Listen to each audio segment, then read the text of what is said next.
Hi guys, it's Summers here and welcome to the Australian Grand Prix Development Diary. This is a quick rundown of all the new and interesting bits that have appeared in Melbourne. I have to give credit to the photographers at Automoto and Sport and Albert Fabrega for the images seen within, and we'll post links in the description box below in order that you can follow their great work if you don't already. Okay, without further ado, let's get on to the developments at hand. And first off, we have Mercedes. We're taking a look at their front wing, which have made some alterations when you look at the wing in comparison to the one that was used in Barcelona. The changes come towards the outboard section of the wing, where the flap section meets with the end plate, with the team deciding to stitch in some new flaps where they meet to the end plate in order that they change the way in which the airflow is pushed out and around the front tyre. It could be considered a micro change to the behaviour of the airflow in that region, but it will tie in with some of the other vortices and flow structures that are built to drag the wheel wake away from the floor behind. The team have also arrived with a new DRS actuator pod, the shape of which is altered entirely. However, more interestingly, it now features a serrated trailing edge. These serrations will create some small vortices that improve the transition between the flap being open and closed when the DRS is deployed or disengaged. Okay, so let's move over to Ferrari and take a look at their front brake duct design. Whilst it's not new, it is interesting, especially as they've now not able to use the blown axle that they have for a number of years, and have decided to use a clever way of bridging that aerodynamic gap, as they try to drag as much airflow as possible between the brake drum and the wheel rim. This is made possible by an enlarged crossover trench, which allows a swathe of air to be transported across the face of the assembly and exit out of the wheel rim. So, these next images from Nicholas from F1i.com give us a different perspective of that process and show how and where the airflow escapes through the rim, altering the weight created by the rim itself and the tyre that's in close proximity. This brings us on to Red Bull's new wheel rim design for the Australian Grand Prix, which features an additional ring that divides the spokes. Now, the ring is clearly non-structural and an attempt by the design team to fan the airflow that passes through and by the front wheel.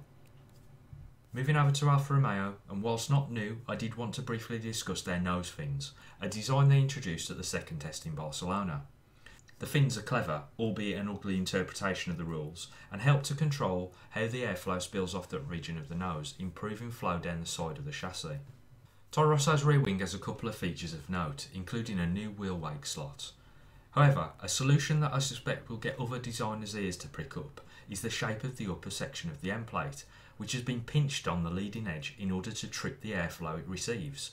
It's an interesting concept, especially as the teams are no longer allowed to use the louvers in this region in order to displace the tip vortex that's created at the juncture behind. Moving over to McLaren, I wanted to take a look at their front brake duct, and as we can see, the team have added another two small winglets in the lower section of the fence in order to try and guide the airflow and create a minimal amount of direct downforce. The new regulations were supposed to do away with this sort of thing entirely, but McLaren, along with a collection of the other teams, have simply made this section of the end fence concave, in order that the winglets do not overhang the virtual bounding line that the regulations call for. McLaren were in a party of one at the end of last season, as they didn't adopt the trip strakes on the leading edge of the floor. However, as we can see from this top-down image, they've very much got on the bandwagon this year, placing 5 strakes here. Another area where the team diverged in their development trajectory last season was the shape and size of their splitter extension, and this year is now different, with the team once again opting for a much smaller solution. One really interesting solution seen on the McLaren toward the end of last season and reappearing this year is the heavily slotted diffuser strakes. Racing Point arrived in Australia with a decent update package, with changes made to their barge boards, side pod deflectors and wing mirrors.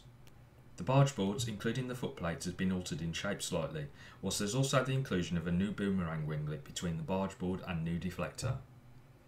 Alongside the airbox, the team have returned to the use of an old friend, a pair of winglets that are used to tidy up flow around the airbox and influence flow downstream.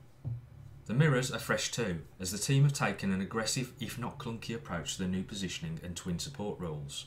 The supports will have a heavy influence on the direction of the airflow in the region and are clearly designed to work in tandem with the shape of the side pods in order to enhance performance. Williams have rectified a couple of parts in Australia that could have seen them fall foul of the stewards, firstly removing the additional suspension element that trailed the rear arm of the lower wishbone. They've also made alterations to their wing mirror and stalk assembly, utilising a more conventional pod shape, rather than the flat one used during testing, which now means the supports flank the entire structure and cover their asses from a legality perspective. They've also introduced a new T-wing, which features a double element in the central portion that appears to be angled downward before transitioning into a single outer section with a gurney tab. This close-up of the floor on the FW42 shows the team have curiously created a blunt and raised leading edge on the innermost section of the floor, but have it dramatically falling away. You'll also note the height of the two trip strakes in that region too, whereas most teams now have 5 or 6 much shallower strakes. I hope you've enjoyed the video, and if you have, don't forget to hit the like button and subscribe to my channel for more Formula 1 content.